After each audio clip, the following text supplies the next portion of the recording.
ശ്രീ മോഹൻലാൽ, ആദ്യം തന്നെ മലയാളത്തിന് സുവർണ നേട്ടം, അഭിനന്ദനങ്ങൾ ആദ്യം തന്നെ അറിയിക്കുകയാണ് അമൃത ടിവിയുടെ. എന്ത് തോന്നുന്നു? ഒരുപാട് നന്ദി, പ്രണാമം പ്രണാമം, നന്ദി നന്ദി നന്ദി. ഹലോ, പറഞ്ഞോളൂ. ഇന്ത്യൻ സിനിമയിലെ ഏറ്റവും പരമോന്നത ബഹുമതിയാണ് താങ്കളെ തേടിയെത്തിയത്. എന്താണ് അതിന് എന്താ പറയണ്ടേ? അങ്ങനെ ആരോട് നന്ദി പറയണം? ഈശ്വരനോട് നന്ദി പറയുന്നു, ആ ജൂറിയോട് നന്ദി പറയുന്നു, ഇന്ത്യൻ ഗവൺമെന്റിനോട് നന്ദി പറയുന്നു, എന്നെ ഞാനാക്കി മാറ്റിയ ഓരോ പ്രേക്ഷകരോട് നന്ദി പറയുന്നു. മലയാള സിനിമയ്ക്ക് ഏറ്റവും വലിയൊരു അഭിമാനമാണ് ഇത് കൊണ്ടുവന്നിരിക്കുന്നത്. എന്റെ കൂടെ സഞ്ചരിക്കുന്ന ഇനി സഞ്ചരിക്കാൻ പോകുന്ന എല്ലാവർക്കും, ഒരുപാട് പേർക്ക്, എന്റെ പ്രേക്ഷകർക്ക് എല്ലാവർക്കുമായിട്ട് ഞാൻ ഈ അംഗീകാരം പങ്കുവെക്കുകയാണ്. ഈ പുരസ്കാരം നൽകുമ്പോൾ കേന്ദ്ര സർക്കാർ പറഞ്ഞൊരു കാര്യമുണ്ട്, തലമുറകളെ പ്രചോദിപ്പിക്കുന്ന സിനിമാ യാത്രയാണ് താങ്കളുടേത്. അങ്ങനെ എല്ലാ ആളുകളിലേക്കും എത്താൻ താങ്കളെ പോലൊരു മഹാനടന് കഴിഞ്ഞു എന്നുള്ളൊരു പ്രത്യേകത കൂടി ഒരു വരി പ്രത്യേകം രേഖപ്പെടുത്തുന്നുണ്ട് അതിൽ. അതെ, എന്റെ ഒരു ഭാഗ്യമായിട്ട് കാണുന്നു.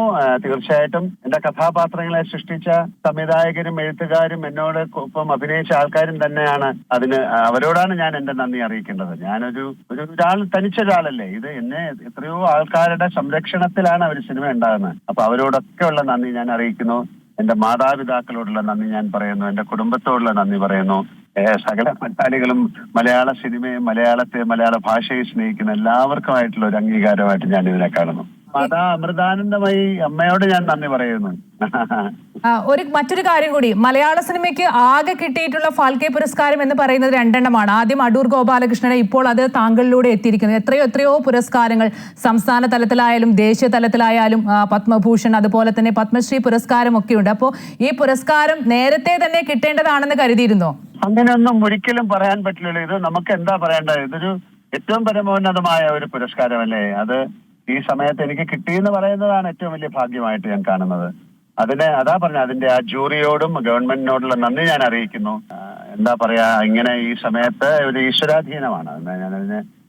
അതിനെ എന്ത് വാക്ക് കൊണ്ട് അതിനെ വിശേഷിപ്പിക്കണം എന്നറിയില്ല. എന്തായാലും ഈ വളരെ 48 വർഷത്തെ എന്റെ സിനിമാ ജീവിതം അതായിരിക്കാം. അതിനോടുള്ള ഒരു എന്താ പറയുന്ന ഒരു വളരെ സിൻസിയർ ആയിട്ടുള്ള ഒരു അപ്രോച്ച് ആയിരിക്കാം. അതിനെ ഒരു പാഷൻ ആയിരിക്കാം. ഞാൻ അതിനെ ഡിസെക്ട് ചെയ്തൊന്നും പറയുന്നില്ല, അതിനെ പോസ്റ്റ്മോർട്ടം ചെയ്യുന്നില്ല. ഈശ്വരന് ഞാനിപ്പോ ഈ സമയത്ത് നന്ദി പറയുന്നു. വളരെയധികം സന്തോഷം ഈ അവസരത്തിൽ പ്രതികരിച്ചു.